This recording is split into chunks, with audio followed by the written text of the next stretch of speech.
Okay, can you guys hear me all right? Can we get started now? All right, is everybody settling down? All right, okay. That's the one thing is, I'm not certainly the accomplished public speaker that Gary North is, and I'm not afraid. The one thing, though, I still do get a phobia about is when there's not like a moderator, an MC, to come introduce me, because then I have flashbacks from when I was a college professor, and like the kids are strolling in, and they don't listen to you, and they start throwing gum at you and stuff.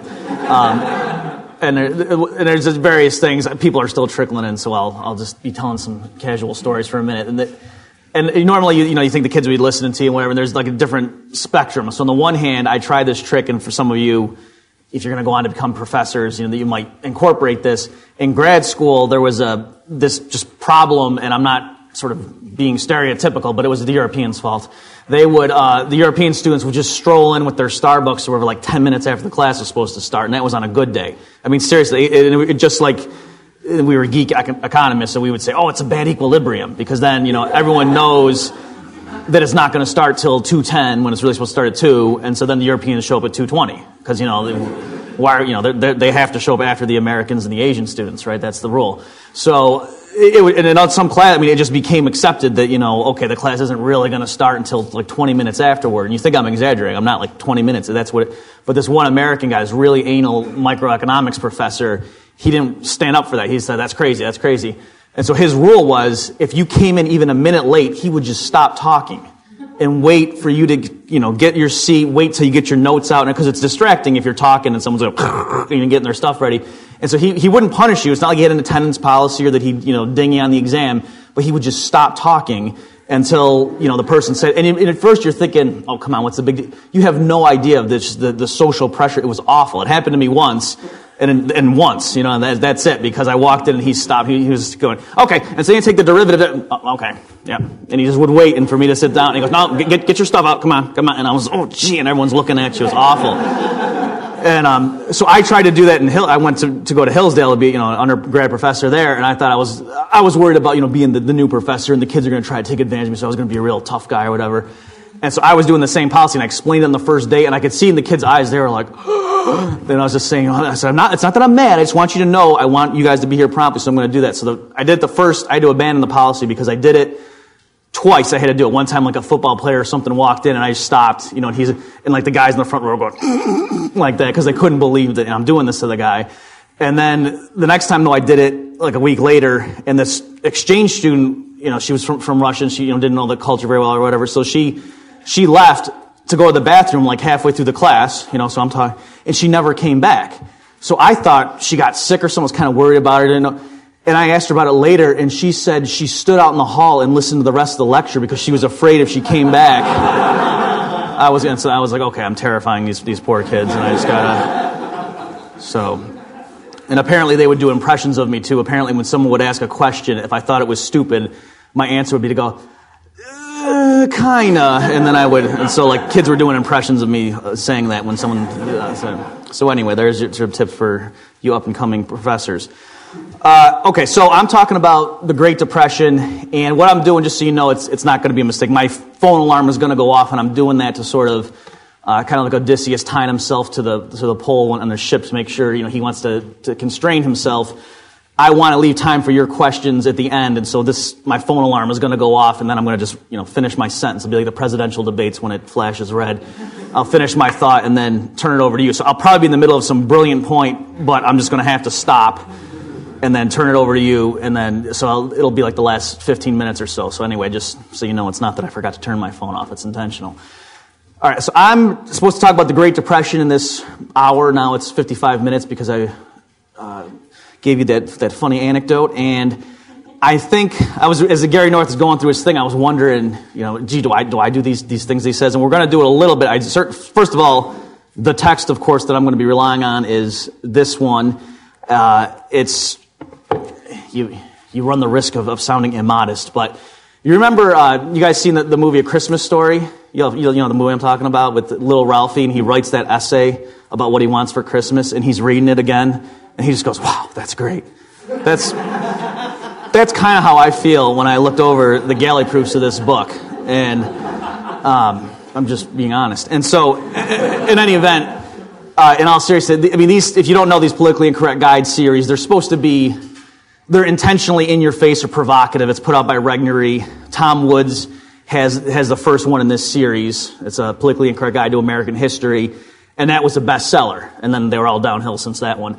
But it's true, and he does say, like, there was a meeting of pig authors that, politically incorrect guides, so were the pig books, which isn't so great. But we went and had a thing at, I think it was called the Eagle Forum, Phyllis Schlafly's group in Washington, and Tom gets up there and he was telling us quite truthfully, like, all of you authors, can thank me for this, because if my book had been a bomb, then, the series wouldn't have lived. So that is what happened. And it's, the point of the series is to say stuff that's politically incorrect, obviously. And for those of you who are foreign, what that means is it's a reaction against the official narrative, the things that polite opinion is supposed to believe and is taught about economics, American history, and so forth, American culture. And so, in this book, what I do, of course, is blow up the standard myths that American students learn about the Great Depression. And so it's going into, I didn't realize how bad things were until I did the research for this book. So obviously, going into this, it's not like I thought, maybe I'll do the research and find out that this FDR was an all right guy. That's not what was going to happen. But I was stunned to see just how awful the New Deal was. And in particular, I was stunned to see how much of an interventionist Herbert Hoover was. So I had read Rothbard's America's Great Depression, so I knew Hoover was bad, but it was, digging into it, I found things besides just the stuff Rothbard had dug up, and it was really incredible. The other thing about this book where Jeff Tucker tells me I forget his exact words, but he almost thinks I sort of wasted this insight on this book because this is sort of like a pop book for the layperson that's supposed to just condense what everybody already knows on our side and just get it out to the layperson, the guy who loves Thomas Sowell or something but isn't going to go read Human Action. That's what this kind of thing is for. And what I did in here is I think I did, at least it was original to me. In other words, I wasn't just reproducing something. Maybe somebody else had already done this, but not to my knowledge. Taking on Milton Friedman's explanation of what happened in the Great Depression that Gary North alluded to. So if you don't know that, let me just very quickly bring you up to speed. After the 30s, it sort of became ingrained. It was conventional wisdom following Keynes and others of that ilk that the Federal Reserve and other central banks in the 30s had tried aggressively to use monetary policy to jumpstart their economies, but it didn't work. And so Keynes had this metaphor of the central bank is pushing on a string in a liquidity trap, right? So if you're thinking about it, so pulling on a string makes sense. You got something tied to something, you're pulling the string, it's going to move, but if you're pushing on the string, nothing happens, right? And so that was the metaphor. And that's what mainstream economists thought happened in the 30s. They thought the central banks were trying aggressively to stimulate, and that it just wasn't, there was no traction because of this thing called the liquidity trap. And so then, and that's why they thought you needed fiscal policy. You needed the government to run budget deficits to prop up aggregate demand, because the conventional monetary policies of cutting interest rates that wasn't doing anything once you get down to the 0% nominal lower bound. So that was a conventional view, and then Milton Friedman and Anna Schwartz come out. Was it 63, Jeff? Is that 63 was their monetary history, and it was a broad survey, but they did a section on the Great Depression, and in there they had dug up a bunch of statistics and so forth that other people weren't aware of, and they made a case for the fact that it was the Fed's timidity during the Great Depression, especially the early years, that the Fed actually caused the stock market crash by tightening in 29, and then the Fed didn't inflate in 30 and 31, 32, the way it had inflated during incipient recessions in the 20s. And so the Friedman-Schwartz thesis, at least in that book, was that everything would have been fine. What should have just been a regular downturn and then, an upswing in 29, 30, what turned that into the Great Depression was that the Fed just sat back and didn't inflate enough. And that was the problem. So it completely overturned the consensus, and people went from thinking monetary theory was tried and failed in the 30s. They went to thinking actually the Fed didn't inflate enough. So it's interesting. Free market people pick that up, because if you think about it, it's blaming the Great Depression on a government screw up, right? It's saying, oh yeah, the central bank screwed up. And no wonder if the Fed lets the money supply fall by a third over a short period of time, which is true from like 29 to 33, statistics like M1 and M2, those things fell by 33% or thereabouts. So if you don't know that much economic theory, yeah, it doesn't mean, how else do you explain the Great Depression? Can you believe this? The people in charge of the money, the government gives this agency the power to control the money supply, and they let it fall by a third. And this is the same time period when prices are falling rapidly, and we have the worst, unemployment goes up to 25% plus. Well, duh, it's because the Fed allowed the money supply to shrink. What idiots, right? And just goes to show you can't trust bureaucrats, right? So that, it fit right into sort of, the Milton Friedman worldview, and it fit right into the worldview of people who think the government is sloppy and that, can't be trusted to do things. But ironically, the conclusion they drew wasn't, well, gee, if the Fed has that much power to cause a Great Depression, maybe we shouldn't have a Fed in the first place. Maybe we should go back to the gold standard and just have, market-based money. And notice we never had a Great Depression under market-based money, that, the worst depression in U.S. history occurred on the watch of the Federal Reserve.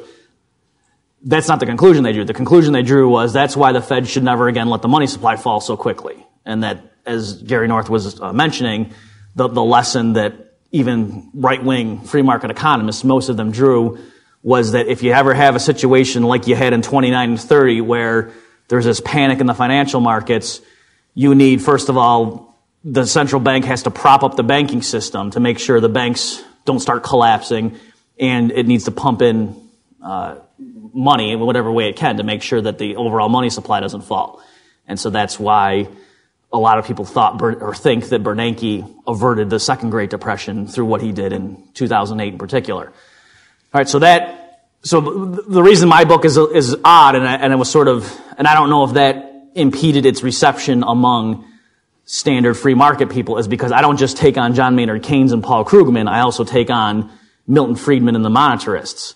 And I even take on some historians who are otherwise very sympathetic to the Austrian approach. So free market good guys that work for Cato or whatever, a lot of times when they write about the Great Depression, just in passing, they will say, oh, and that too was the government's fault. But again, their reasoning is because the Fed stupidly let the money supply fall when they shouldn't have. So that's the idea. So those are the two things I tackled in this book, and it's the way I did it. They're very similar.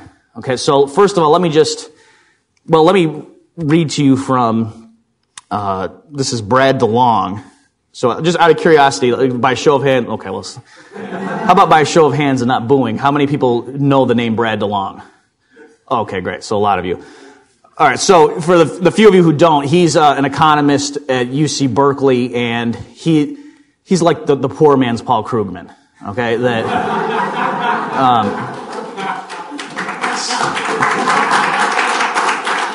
I still, maybe by the time I'm Gary North's age, I'll understand what lines are going to lead to applause, but, and then I'll just put more of them in there because incentives matter. DeLong, so he's a Keynesian, and like I say, he really is the poor man's, Krugman, in the sense that they disagree so infrequently that one time I said something like on my blog, I said, call the papers, DeLong disagrees with Krugman, because it really was just like a once in a lifetime event.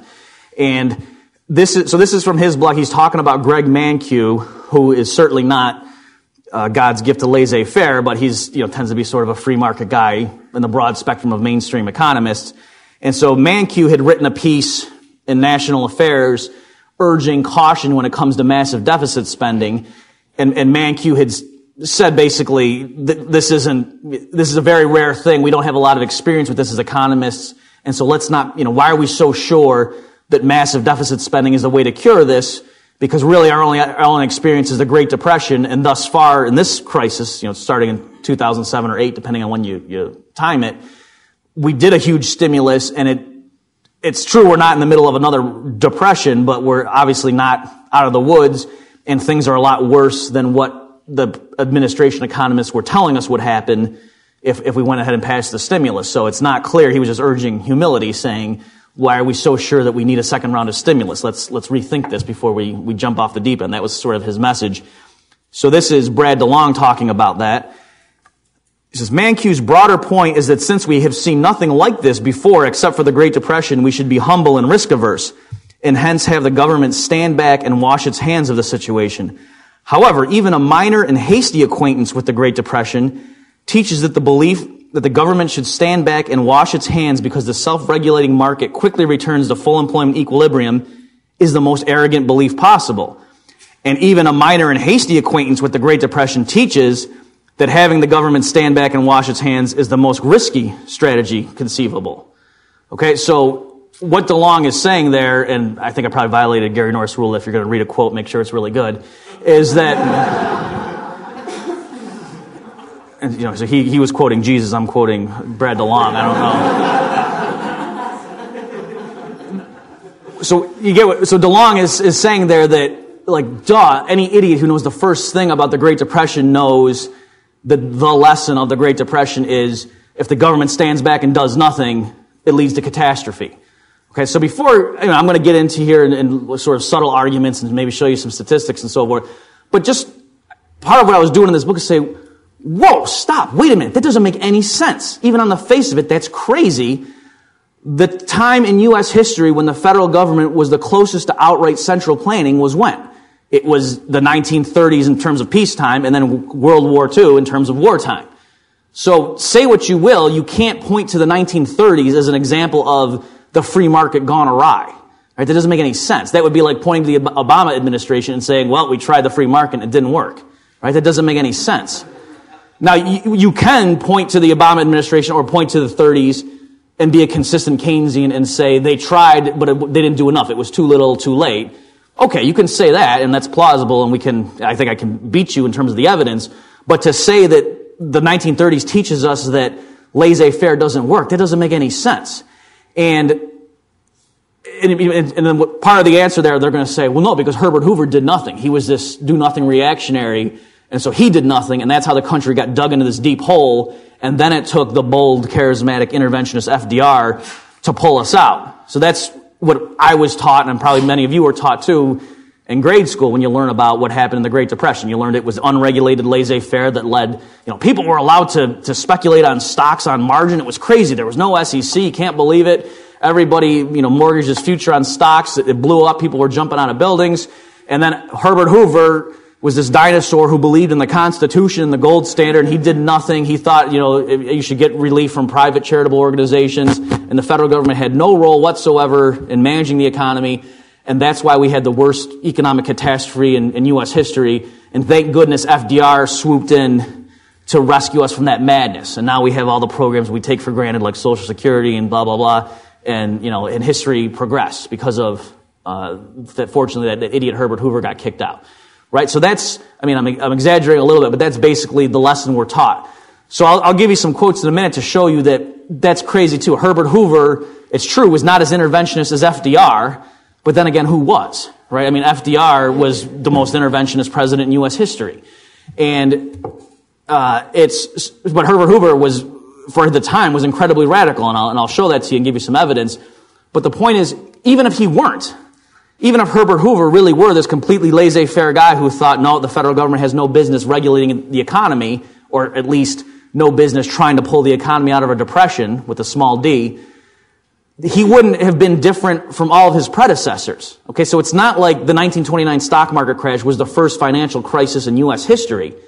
And so DeLong's story doesn't make, it's doubly absurd. You had actual laissez-faire up until Herbert Hoover, and we never got the Great Depression. And then it was only in the 30s when the government blitzed the economy and threw everything at it more than had ever been done in history that you got the worst economy in U.S. history. And then Brad DeLong is saying even a cursory familiarity with this episode proves that doing nothing leads to disaster. All right, so I'm spending a lot of time in this because there's a tendency to just jump right in and start saying, well, no, because I measured, aggregate demand and the multiplier, and it's actually 0.7 instead of 1.3. And so, blah, blah. And that's, yes, that you can do that, but the point is just on the face of it, their story makes no sense. I use this analogy. It works on some crowds and other ones it doesn't. Imagine that there's, a medical analogy. And so there's this condition that these patients get, and for a long time, the standard treatment was you would give them this one liquid, liquid A. The people would come in, they'd have these symptoms.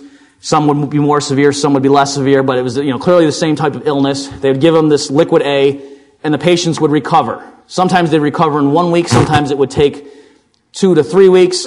There were actually some cases that, we really scratched our heads and thought way back and said, there was one time this guy came in and it took up to 4 weeks for him to get better. Okay, but that was the longest anyone could ever remember, was the person being sick for 4 weeks. Now this new doctor comes in and he says, no, what you're doing, and that's crazy. I'm going to give him this new medicine, potion B, and it has arsenic in it, and it has some other toxins in it, things that on the surface you would think might hurt the patient, but don't worry, trust me, I know what I'm doing. The first patient who comes in and we give this to, it takes him, first of all, he gets sicker than any other patient we can ever remember, and finally he recovers 10 weeks later. Right, so more than double the recovery length of any patient we had ever encountered in history before giving this new medicine. And we asked the doctor, said, what's the story? What are you giving him this harmful medicine for? Clearly, and he goes, it's a good thing I showed up when I did, because that patient would have died if I hadn't given him this. And I should have, if only you had let me double the dosage, then he would have recovered in 1 week. But, you guys were timid, you only let me give him half doses, and that's why it took 10 weeks for him to recover.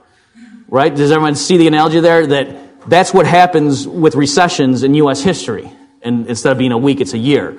That up until the Great Depression, typically, there were panics or financial crises, or they sometimes call them depression with a small d, but they were typically over within a year or 2 years. And if you go look at the official statistics, some of them look like they're many years long, but Rothbard and others have gone back and looked at the numbers, and George Selgin actually has a really good piece on this. That's because the way they did the accounting back then was sort of crude, and they were looking at proxies for certain economic variables, and that more modern economists have looked with more modern techniques rather, and shown that no, this period is supposed to be like a 7-year depression in the 1800s.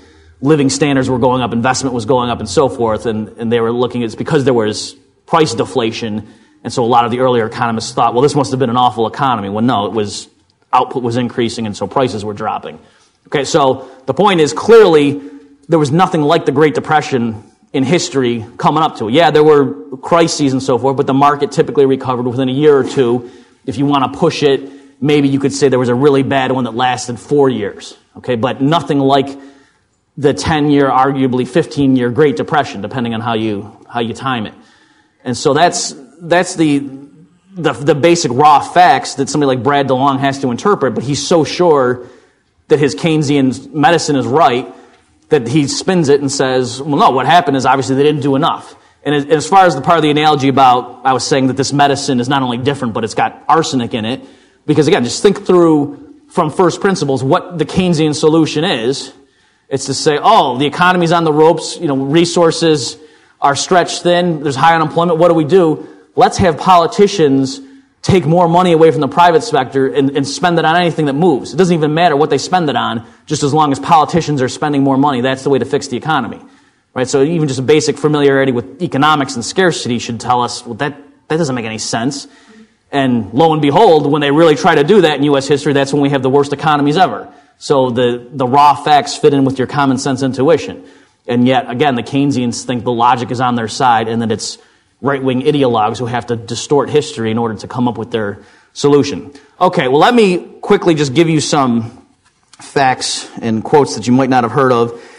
So here is, I want to get across this idea that Herbert Hoover was not a liquidationist. That's a term that gets bandied about. And this guy, Brad DeLong, I'm not going to accuse him of lying because I actually do think he believes he's right. It's just he can't see. He's so committed to this view that Herbert Hoover must have been a laissez-faire guy. I saw him in a debate with someone once read from Hoover's memoirs to try to convince people that Herbert Hoover was a liquidationist, meaning let's let the market clear. If things need to crash, they need to crash, and the government should just sit back and let it all happen. And so to prove his point, DeLong says, and here I'm going to read from Hoover's own memoirs to quote his Treasury Secretary, Andrew Mellon. And so this is Hoover writing, telling the reader, reflecting back on the Great Depression, telling the reader, this is what my Treasury Secretary Mellon said. So this is Hoover's recollection of Andrew Mellon saying, so this is Hoover talking. First was the, quote, leave it alone liquidationists headed by Secretary of the Treasury Mellon. I'm sorry, let me back up one step. Hoover says, after the stock market crash, two schools of thought quickly developed within our administration discussions. First was the leave-it-alone liquidationist headed by Secretary of the Treasury Mellon, who felt that government must keep its hands off and let the slump liquidate itself. Mr. Mellon had only one formula: liquidate labor, liquidate stocks, liquidate the farmers, liquidate real estate. He insisted that when the people get an inflation brainstorm, the only way to get it out of their blood is to let it collapse. He said it will purge the rottenness out of the system, high costs of living and high living will come down, people will work harder, live a more moral life, values will be adjusted, and enterprising people will pick up the wrecks from the less competent people. All right? So DeLong read just the quote from Mellon and said, and there you go, there was Hoover's Treasury Secretary, and then he moved on. Okay, he didn't include the sentence I read right before that said, this is Hoover saying, two schools of thought developed within my administration. First was Mellon, and then DeLong didn't say, Hoover comes back and says, but of course I rejected that advice. And so this is Hoover now saying, I of course reminded the secretary that back in the 1870s an untold amount of suffering did take place, which might have been prevented. Secretary Mellon was not hard-hearted. He felt there would be less suffering if his course were pursued. The real trouble with him was that he insisted this was just an ordinary boom slump. Okay, so again, it's not that DeLong literally lied and said something that was outright false, but that's kind of bad if you're going to quote someone and then say that was the Treasury Secretary, and you didn't even have to turn the page, at least in the version of the memoirs I had. It was, on this side of the page was the part DeLong quoted, and on this side was the part I just read to you where he said, I rejected that advice. All right? Now, let's see here. Here's another, let me give you a different one. Here is labor unions. The background here is right after the 29 crash, Hoover calls in all the big business leaders, and he tells them, I don't want you to cut your wage rates. So yeah, your sales are going to fall, your revenues are going to be down, but I want the hit to occur in terms of profits and dividends. Don't cut wages to your workers. Because Hoover was subscribing to this new economic view saying that what happened in a depression, with a small d, is that it's a sort of race to the bottom. That workers get laid off, or sales plummet, the business tries to cut back, lays off workers, cuts wages, then everyone clamps up because there's less income, so they spend less, and then the businesses lay off more people, so it's just a vicious downward spiral. And so Hoover wanted to nip that in the bud. And so he told businesses, don't cut your wage rates. And so here is labor unions praising Herbert Hoover. So that's kind of odd if Herbert Hoover was this dinosaur, laissez-faire guy. These are labor unions writing in, this is in January 1st, 1930. So this is a few weeks after Hoover calls this conference, because remember the stock market crashes in late 1929. So the labor union publication says, the President's Conference has given industrial leaders a new sense of their responsibilities. Never before have they been called upon to act together. In earlier recessions, they have acted individually to protect their own interests and have intensified depressions. Okay, so here the labor union publication is praising the new president for not being like these idiot old presidents. Okay, and then let me see if I can find... There's one really good one. Okay, here is Herbert Hoover in 1932. So he's running for re-election at this point because the first election was in 28, and then he had an inconvenient economy on his watch happen. And so in 32, he's running for re-election against the Democrat, of course, who's FDR. And so this is Hoover's acceptance speech when the Republicans nominated him to be their candidate. He says, we might have done nothing. That would have been utter ruin. Instead, we met the situation with proposals to private business and to Congress of the most gigantic program of economic defense and counterattack ever evolved in the history of the Republic. We put it into action. All right, so you clearly, from Hoover's rhetoric, in terms of him writing his memoirs years later, looking back, he's telling people, I was not a laissez-faire guy. I did everything I could have done. It's not my fault. At the time, he's telling the voters, I did everything that could have been expected. This would have been much worse had we done nothing, so it's not my fault. And in terms of the statistics, so it's not just the rhetoric and actually he really did nothing. That's what DeLong said to me when I called him out and when I saw that speech. And I did a blog post and he responded to that saying, you can say what you want, you Austrian idiots, that Herbert Hoover really was a liquidationist. And he gave some reasons. But it's, looking at the raw facts, let me see if I can find for you. Yeah, here we go. I'm not going to bore you with a bunch of statistics. Let me just show you this one and I'll move on to a different point. But if you've been reading Paul Krugman lately, you would have this idea that Herbert Hoover drastically cut spending and was a proponent of fiscal austerity. If you've been reading Paul Krugman lately, when he's talking about the current debate over austerity, that's the impression you would get. And it's ironic. Krugman, again, he doesn't ever actually lie, but if you just relied on him for your understanding of what happened, let me blow this up a little bit more. If you relied on Krugman, you would have this idea that Herbert Hoover cut spending every year of his administration, which you can see that's not true. So the right or the left column there is receipts. The second one is outlays. So these are fiscal years. So you see, in particular, like going from fiscal year 1931 to 32, the second and third rows there, federal spending went from 3.6 billion to 4.7. And this is nominal dollars, right? So that was in the midst of pretty large price deflation. So that was a big increase. The federal budget deficit went from 0.6% of GDP up to 4% of GDP. So that's a huge increase. Just to give you a frame of reference, in George W. Bush's first term, when he cut taxes on the rich and started a war, right? So the Keynesians are horrified at George Bush's fiscal profligacy. His GDP deficit, as a percent of GDP, I don't remember the exact number, but it was lower than when it didn't break 4%. It was 3-something. Okay, so again, just to show you so if Herbert Hoover was this tight-fisted, and I'm not putting that word in his mouth, Krugman literally called Hoover tight-fisted. If he was tight-fisted, then the first term of George Bush was like he should be making diamonds out of coal because he was really tight-fisted, right? That there's a Superman reference. When Superman took the coal and crushed it, and no, nothing? Okay. Okay, so that's what's going on there. And then what is interesting, what happens is there was a slight reduction. The thing that Krugman, he's not completely making it up out of whole cloth. In the calendar year 1932, Hoover did, his advisors and whatever, they were concerned about the budget deficit. But notice, if the Keynesians were right, like they should have been out of the woods by that point, and yet the depression just kept getting worse and worse. So what they did slightly cut spending. They cut it from 4.7 billion down to 4.6 billion. Okay? And they also raised taxes. You see receipts went up by a little bit. So that's why the deficit fell in nominal terms from 2.7 billion to 2.6 billion. And just to stop for a minute, look at that. Because the numbers are so low to us, they don't seem like now if the government spends less than $1 trillion, it's like let's throw a party. But I mean, these were this was when $1 billion really meant something. And look at just the comparison of the deficit to the total outlays. I mean, the deficit was 2.7 billion when total spending was only 4.7. So there's a huge deficit for the time. So you can see the deficit just shrank by a little bit, but in terms of the whole overall size of the economy, it actually went up again to 4.5%. So this is under Herbert Hoover in the year in which he's proving that fiscal austerity doesn't work, was in a year when the deficit rose to 4.5% of GDP. Okay, so that's sort of interesting. Another thing that you would not know from reading Krugman is that, so again, the horrible, cold-hearted budget cuts were going from 4.7 billion down to 4.6 billion. That was the tremendous fiscal austerity, the tight-fisted Herbert Hoover in terms of nominal spending.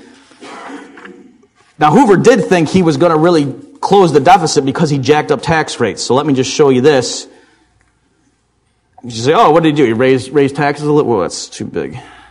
Raised taxes a little bit? No, I mean, look at what he did with the rates. I'll read some of these because I know it's hard to see it in the back. Okay, so this is in 1 year. So on the left-hand column, this is the income tax brackets in 1931. On the right, the tax rates for the various brackets of income for 1932. So notice the bottom rate in 31, if you made up to 4,000, was 1.5%. Next year, it was 4%. Okay, so that's a huge increase, right? Originally, you were getting taxed 1.5%. 1 year later, you're getting taxed 4%. Okay, and then there's comparable increases. But in terms of just, if you wanted to destroy the U.S. economy, look at this. On the left there, the top tax bracket, 100,000 and above, you got taxed at 25%. So what happened 1 year later after Hoover's fiscal austerity went through? Well, we don't know because we got to flip the page because they expanded the tax brackets. You see that? 63%. Now, admittedly, you had to make over $1 million, and that was back when $1 million was a lot of money, so that didn't apply to too many people. But the point was, in 1 year, the top tax rate went from 25% to 63%. So not a 63% increase, it was more than a doubling of the rate of the amount of your income that the government took.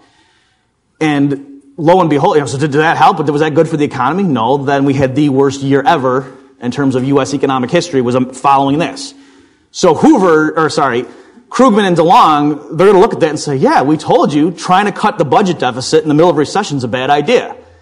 When, like a supply side or an Austrian or any kind of sort of free market person would say, right, or we could conclude that raising taxes outrageously in the middle of a recession is a bad idea, right? And that it's not that, because as we saw, the deficit actually rose as a fraction of GDP.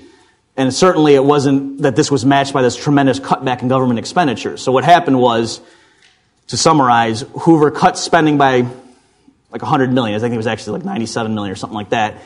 And then he took in a little bit more tax revenue, but he more than doubled many of the tax rates and only took in a little bit more revenue because he just destroyed the tax base, right? He just devastated the economy so much that even though incomes were being taxed at a higher rate, just a little bit more revenue trickled in. All right, so but notice again, that was passed in 1932 when the stock market crashed in 29. So this was years after Hoover was a good little Keynesian. And I mean little in the sense that, yeah, he didn't do things the way Krugman would have recommended, but he certainly did things more than any prior U.S. president. So on other presidents' watches, their recession or depression or panic, whatever you want to call it, was over by the time that Hoover blinked and said, okay, we need to do something. These deficits are out of control. All right, so that's the sort of smackdown on the Keynesian approach. As far as the monetarists, and I got to speed up here because I want to also get into the myth of wartime prosperity. As far as the monetarists, it's the same basic story. Once you understand the Austrian critique of the Keynesian view, then applying the same technique to Milton Friedman, it dovetails perfectly. And that's what I did in this book that I haven't seen other people do as much. So it's the same basic story. Just on the face of it, think about it. Friedman is blaming the Fed for not inflating enough, and that's why we had the Great Depression. But surely the Fed inflated more when it existed than when it didn't exist, right? In other words, there were panics that happened before 1913 when there wasn't a Federal Reserve. So if it's the Fed's lack of action that caused the Great Depression, how come we didn't have Great Depressions before the Fed even existed? Right? That doesn't make any sense on the face of it. And if you look specifically, they say, okay, given the Fed what happened, the Fed actually cut interest rates down to record lows during the years immediately following the stock market crash. Also, if you go look, I don't have the chart to show you, if you go look at the monetary base, if you want to say, well, I don't care about interest rates, I care about the money supply, the Fed also increased the monetary base right after the stock market crash. So again, what Friedman and company are forced into saying is, yeah, the Fed did try unconventional things that hadn't been tried in earlier depressions. It just didn't do enough. So it's exactly analogous to the Keynesian thing, that actually the Fed did more. If monetary stimulus really is the cure, the Fed did more of it than any other regime or institution had done in U.S. history up to that point. And yet, lo and behold, the economy just kept getting worse. Go figure. All right? So, again, it's because the patient was really sick. It's a good thing the Fed was there. Otherwise, things would have been even worse. And what's really interesting, I don't have time to get into it now, but we have almost a mirror image in terms of evaluating fiscal and monetary policy in conjunction with each other in the 1920 and 21 depression. Because there, what was happening was we were coming out of World War I, so the U.S. federal government had run huge budget deficits to pay for the war, and also you had price inflation that was really high because of the Fed was printing money to help pay for the war. And so to get out of that, what did they do? The government drastically slashed its spending, and the Federal Reserve jacked up interest rates to record highs in terms of looking at what discount rate the Federal Reserve charged.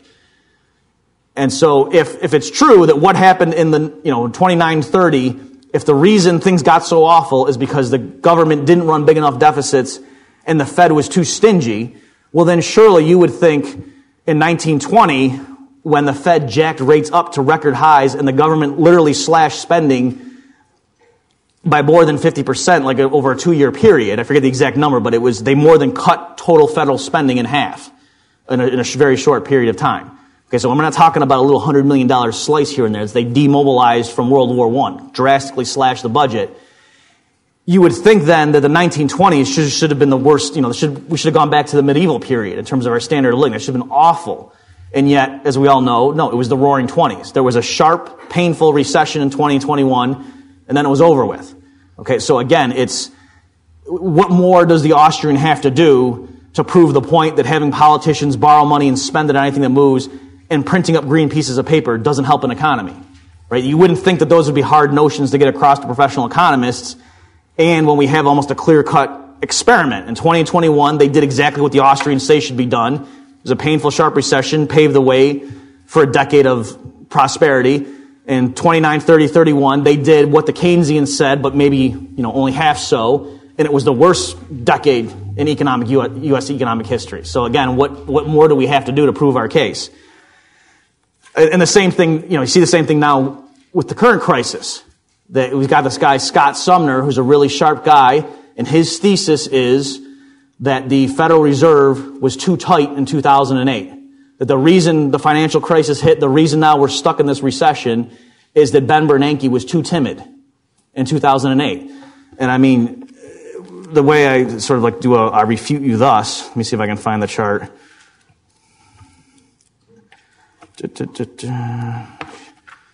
I mean, just, I don't know if you can see that in the back. Whoops, wrong way.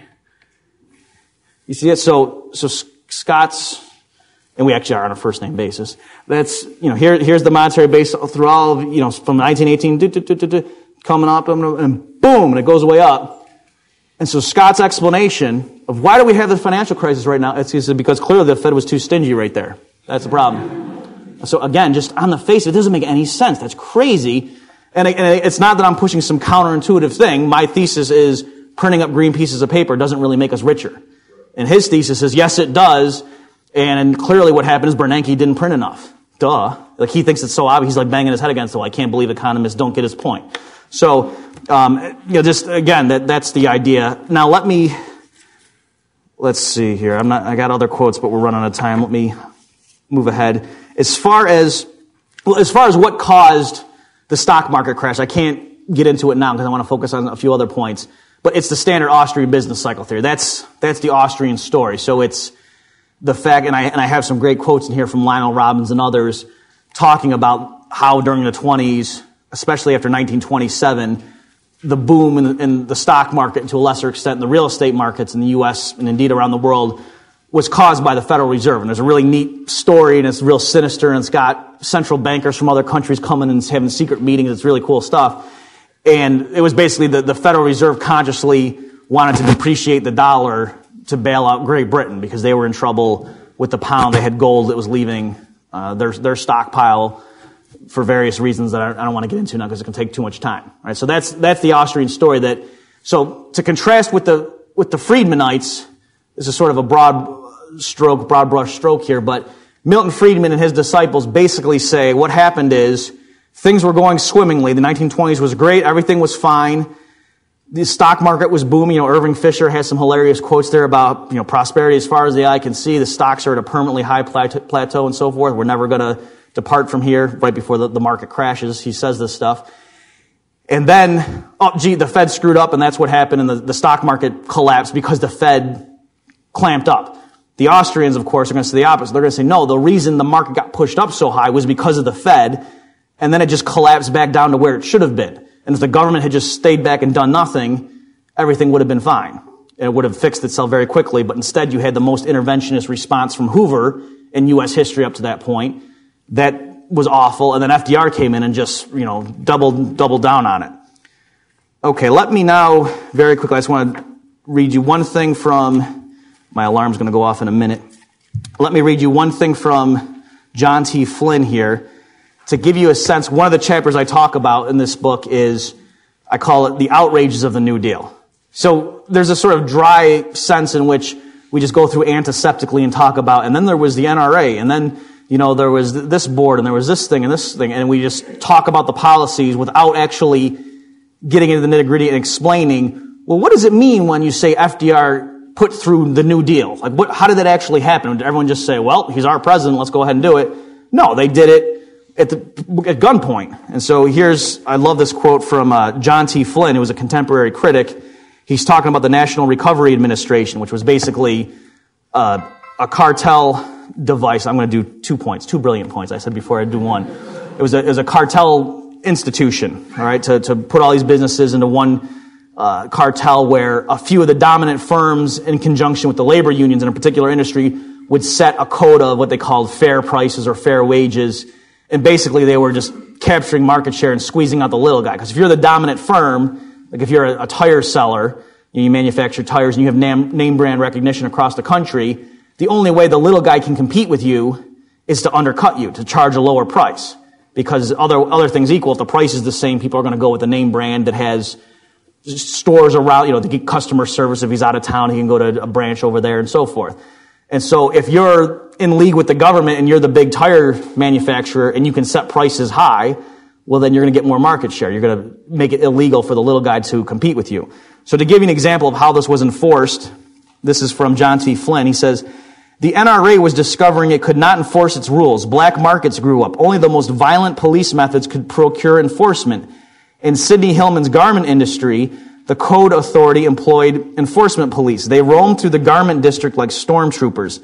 They could enter a man's factory, send him out, line up his employees, subject them to minute interrogation, take over his books on the instant. Night work was forbidden. Flying squadrons of these private coat and suit police went through the district at night, battering down doors with axes, looking for men who were committing the crime of sewing together a pair of pants at night. All right, so that's something you don't usually get in your history book in 5th grade about how, FDR, the savior of capitalism, that there were literally government agents going around battering down doors and arresting people because they were sewing pants when that was against the code. You can't work at night. That you're undercutting the competitors and you're putting people out of work. You can't do that. That's unfair, right? So people were. It's sort of like all the techniques now that we associate with cracking down on cocaine dealers. I mean, that sort of mentality and apparatus was unleashed on people doing normal things like selling tires too cheaply or sewing pants outside of prescribed work hours. So things like that. That's how the NRA was enforced. Okay, the last point I want to make, and I'll turn over to your questions, is this idea of wartime prosperity. So this was another reason that my book may have not appealed to the standard sort of Rush Limbaugh type conservative, is that if you talk to people who hate FDR, they hate the New Deal, typically what they'll say is, yeah, it wasn't the New Deal that got us out of the Depression, it was World War II. And so what I point out in the book is, not only is that sort of horrifying, that the idea that, my joke is to say what you will about Adolf Hitler, at least he forced us to fix our economy, right? Wait for it. And a lot of you guys go, what do you mean, say what you will about Adolf Hitler? What are we talking about? So that, not only is that crazy on the surface of, but even if you think about it, that makes no sense, because what you're saying then is big government spending restores full employment and gets the economy moving right after you just criticize FDR and saying that, Keynesianism is stupid, right? That no, if you think wartime prosperity exists, then you're a Keynesian. And you're saying, yeah, it doesn't make sense to pay guys to dig ditches and fill them up, but it does make sense to pay guys to go shoot people, right? That you're saying, no, that's a work program I can get behind, right? So that makes no sense. So again, in the book, I try to not question foreign policy. It's not that I'm saying it was wrong to enter World War II and so forth, or to let the Nazis take over. The point was that it's not an economic recovery program, that it takes real resources to build bombers and tanks and to send some of your most able-bodied people across the ocean to get shot at. So I promise the last point, I'll turn over your questions. Let me just show you though, part of the reason this myth took hold is because of Keynesian statistics and methodology, and I'm relying here on the work of Bob Higgs, and let me just show you one little trick, and there's a lot more to this story, but you'll have to read the book if you want to see the full story, but let me just show you this one way to, part of what's going on. Okay, so here, I'll move it up because I know the people in the back can't see if I have it down too low. So here is, the bar graphs are real GDP, and the line is unemployment. So notice in the middle there, that's like 1940. You notice all of a sudden real GDP explodes going into the prime war years as far as the U.S. is concerned, and the unemployment rate plummets. So this is why conventional economists are going to say, well, yeah, say what you will, but World War II got us out of the Depression. But what's interesting is so as far as the unemployment, well, that's just silly because they just drafted men. So yeah, you can reduce the unemployment rate if you just grab them, put them on a boat and ship them across the ocean. Like, no kidding, you can reduce the unemployment that way. And as far as, well, gee, but what about that real GDP figure? Well, a lot of that has to do with the fact that they count government expenditures as part of GDP.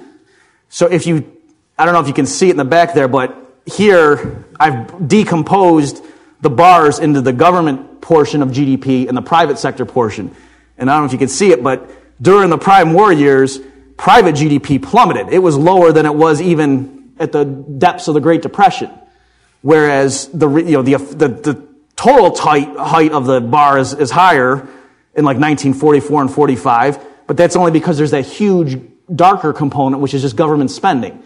So if the government spends $1 billion on tanks, they were naively saying, yep, that's $1 billion of output, even though clearly that's not satisfying consumer preferences the way people privately spending $1 billion on apples and radios and so forth would have been. And going from 45 to 46, you just look at the private sector component. I don't know if it quite doubles, but you see it goes from a little over 600. Yeah, I think it almost does basically double, right? So I think Bob Higgs said that is the single biggest increase in private sector GDP in U.S. history in terms of 1 year.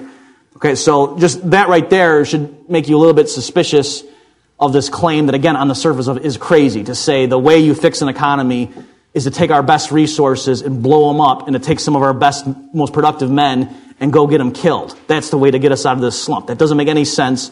And if you look at the statistics correctly, you'll see that it doesn't bear that out. So I will stop there and turn it over to your question. Yeah. If I recall correctly, your own thinking is that we are in danger of the crack on the film. We're in danger of going into a period of what's conventionally called hyperinflation.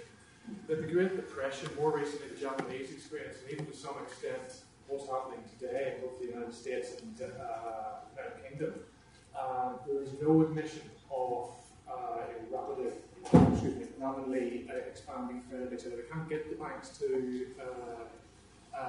lend. I just wonder, is this a deficiency in Austrian theory? Mises doesn't seem to allow for a long. Okay, I'll just ask you. So the question was basically, he noted, and I have warned earlier that when I saw Bernanke doing that, I was worried about significant price inflation, and he's pointing out that in the Great Depression we didn't get that, and then Japan also didn't have significant price inflation, even though they increased their base and so on.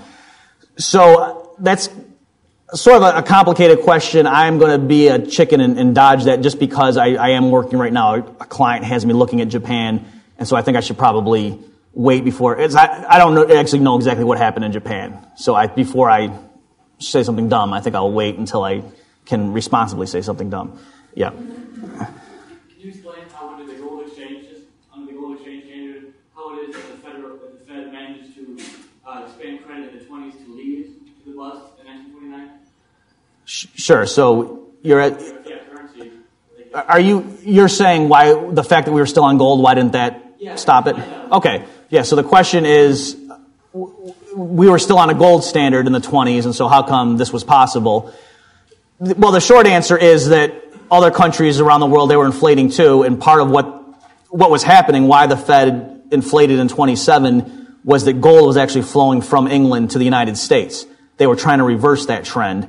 So if you're on a gold, it wasn't 100% gold standard, put it that way. It wasn't 100% reserve. So it's not that for every dollar that the Treasury or the Fed created, they had that much gold sitting in a vault somewhere, and it was just a one-for-one thing, that all they had to do was target the price, and so they could, if the demand to hold dollars went up, and that would make the price of gold tend to fall, they could afford to print more dollars.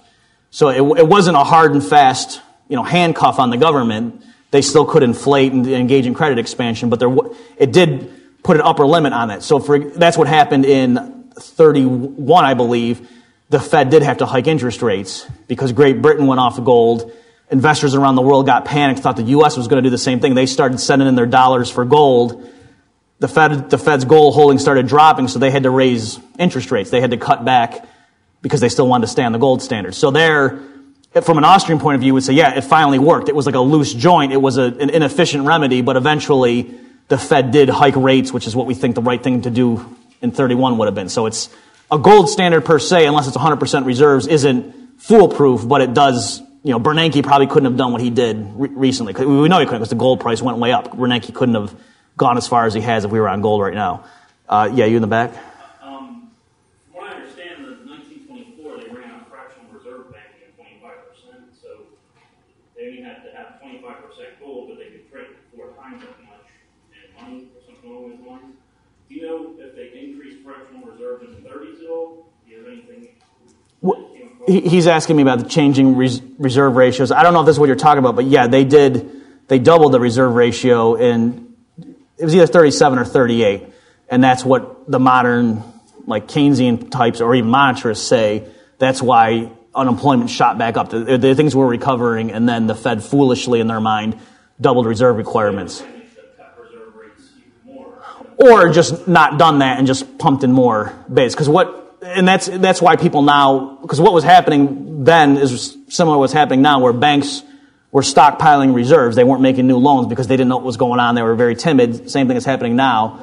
And so a lot of people now are saying, well, gee, now that the banks actually are having 100% reserves or even more, as of this moment right now, the banking system, ironically, is actually not fractional reserve in terms of Fed reserves. Why don't we just raise the reserve requirements if you guys are so worried about the banks, leading to hyperinflation and so forth?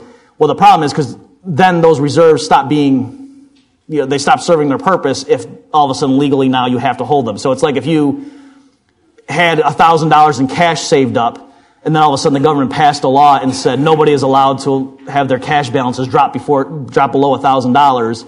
In a sense, your $1,000 would turn into be useless to you, right? Because you couldn't go spend it. And so you would then have to save more to get $2,000 if what you really wanted was $1,000 cushion that you could spend freely. So it's the same thing here, that if presumably the banks like having this huge cushion of reserves that they could lend out, but they choose not to. And so if the Fed right now raised the reserve ratio, I think the banks would then just contract their loans even more to once again get excess reserves. Yeah. I don't understand the Keynesian framework. If the deficits are so good, why to raise the tax rates? Okay, yeah. So the question is, why in the Keynesian view would you raise tax rates if deficits are good? And you're right. The standard Keynesian view, you wouldn't. And Krugman and other guys, they do think that you shouldn't. But it's a little bit weird. They don't have a problem raising taxes on rich people. Like in their mind, it's just like it's always right to raise taxes on rich people, and sometimes you just got to take one for the team. So So you're right. Strictly speaking, according to standard Keynesian logic, you don't raise taxes in the midst of a recession because that's going to reduce aggregate demand. But I think they would say if you could raise taxes, especially on upper income people, and then just have the government spend more money, then they would be fine. Because everyone knows government spending has more of a multiplier than private spending, right? Because some people save the money, those idiots. So but you're right. The idea of, when they say they're against fiscal austerity in Europe, they do consistently say raising taxes and cutting spending is bad. But when they talk about Hoover, they almost always make it sound as if Hoover just cut spending. They almost never talk about the fact that he raised tax rates because that sort of undercuts their story. They want to make it look like it's a spending cut story. Yeah, the brown shirt. Basically, I just had a question about Hoover keeping wage rates at high levels. Uh-huh. I was talking to my... And this will be the last question, everybody. Yep. I was talking to my econ teacher last year, and basically she was like, she didn't know of any evidence supporting that. So was there actually laws passed, or what was the deal with that? Yeah, that's a good question. For sure. So the question was, do we actually know for sure that Hoover kept wage rates high, or is that just a myth? For sure, if you look at the actual behavior of wages compared to the rest of the price level, they fell much more slowly in the 29, 30, 31 than in previous episodes. And real wages actually increased faster than they had during the Roaring '20s.